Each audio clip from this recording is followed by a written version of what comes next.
The ribbon cutting ceremony took place yesterday at 10 a.m. and it's a great event because we've got the actual Queen, Rachel Clyde, was here, and the Duchess of the Rose Growers was here as well, and Rachel actually cut the ribbon, but she actually got up and talked a little bit, you know, and just gave a little bit of a talk about the Rose Festival and the rose industry in Tyler and what it means to Tyler. They had music, they had the TJC Jazz combo was here playing, and then a choir, one of the choirs from All Saints was here singing. Jay Ferguson from Grace Community gave the message about the city and how important this is to the city and how much, you know, goes into all of this and what a great thing it is for the city and as far as tourism goes, but you know, our locals enjoy it just as much. The Queen's Coronation is absolutely a must-see. At least once in your life you need to see it because the gowns, the costumes are phenomenal.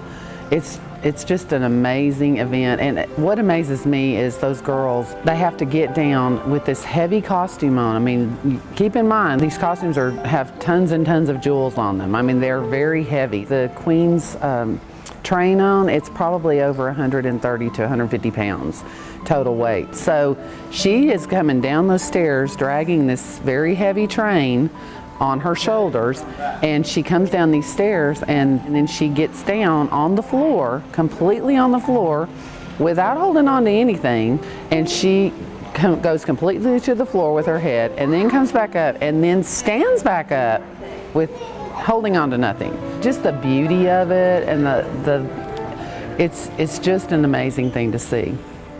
Well, the parade is, I mean, we've got lots of high school bands, you know, and college bands that are horse marching bands that are coming through, and everybody loves that.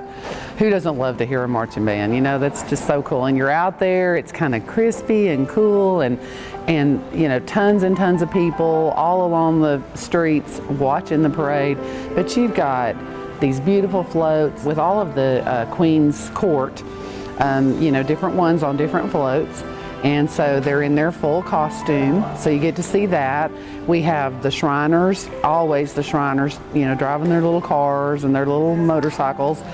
So that's always fun to see. And we've got clowns and we have horses, you know, people from the Renaissance Fair bring their horses out and they're in their Renaissance costumes. So there's such a big variety, and I mean, the parade takes, you know, two and a half hours because there are so many different entries into the parade. The Queen's Tea is, again, you know, it's open to the public. Anybody and everybody can come to that. It's out in the garden. I mean, how much more beautiful of a setting could you have? You've got the roses as a backdrop. You've got these beautiful tents that they've put up for the Queen and her court to sit under, you know, to protect them from the sun, but they're beautiful.